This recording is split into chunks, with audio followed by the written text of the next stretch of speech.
outside of creating quite a few memes on how he was dressed and his sad mustache that he shaved off apparently in the locker room. Rex, what is your takeaway from what you witnessed yesterday in Denver? I think they're getting a lot better. When I see this, that they don't run a draw on 4th and 9, they don't take the penalty in 4th and 16, they are getting better. They just took their best player out, their best running back off the field in those situations.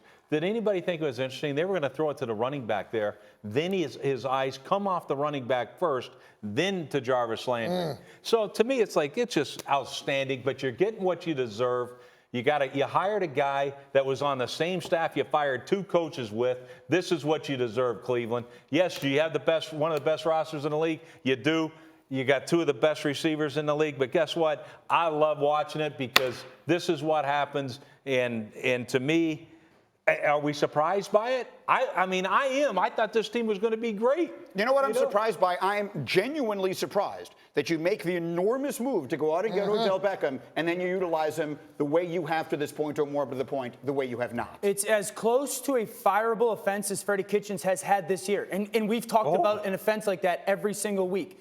To have your season on the line in the 4th quarter and have it be 4th down and him not to be your number 1 read is as close to a fireable offense as you've had. I've been on the field in that moment with a guy like Calvin Johnson or a guy like Andre Johnson or a guy like Reggie Wayne. And I've had the play call sent into my helmet. And the coach every time in that moment has said, you're going to do everything you can to throw this ball to that guy because that's why we have him. That's why we traded for him. That's why we gave away picks and players for that exact moment. And if I'm Odell, just being real, I got to walk into Freddie Kitchens' office this morning and go, you got to tell me why.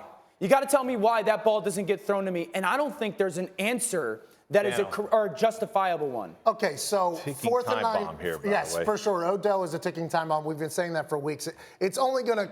It can only happen for so much longer where he is the consummate professional when he's not being utilized. 4th and 9 draw. 4th and 11, we'll take the penalty on purpose to make it 4th and 16. Much easier. This week, much easier. Everybody knows that in football. Good IQ stuff by Freddie Kitchens. This week, Nick Chubb, your best player on offense, isn't even on the field. Then one-on-one coverage, you don't get to Odell Beckham Jr. We've been saying this for a long time. They don't even run an offense that is suitable for their team. They're trying to run the Bruce Arians. You see him wearing the Kangol hat on the way in there. The Bruce Arians offense is you go ahead, drop back, no risk it, no biscuit. They don't have the offensive line to do that. So design plays that can take advantage of your weapons when you have them in abundance is something that Freddie Kitchens has not been able to do. They lack discipline. They're the most penalized team in documented record. They do all these things. Freddie Kitchens is a guy I would love to get a beer with. You know, he's a big Southern gentleman. He looks like he's an absolute blast. But it looks like he is in way over his head in Cleveland. In the dog pound, Odell Beckham and hopefully Dorsey are saying, this guy stinks. We got to get him out of here if we have any hope of being good, because that AFC North team with the Baltimore Ravens getting hot, if they're going to continue to go, it looks like they're a long shot in their division, and it all lies on the desk of the Kitchens. Okay, I'm sorry, because, well, that was the first of 2 coaches that were trying to get fired today. So if you're keeping No, we're not home, trying. We're just saying smart football. This guy stinks. But it sounds like you're absolving Baker Mayfield. I mean, okay, so if Freddie Kitchens doesn't call a play specifically for OBJ, at what point do you say, I know, just like everybody else at homes know, he's got to be the guy I go to when he's in man. You're just absolving him? You know I always give Baker Mayfield a pass. Now, look, and Dano, how many times we sit back? Look, I've said it too. Hey, throw it to Braylon Edwards. I don't even know the route. Throw the ball to Braylon Edwards. What's the saying? In crucial moments, it's players, not plays. Yep. You got to know this. But his eyes, did anybody think it was funny? He's looking at the tailback. Yeah, he's going for a rail route and then the mesh. And the crazy thing is, Odell was dominant yesterday.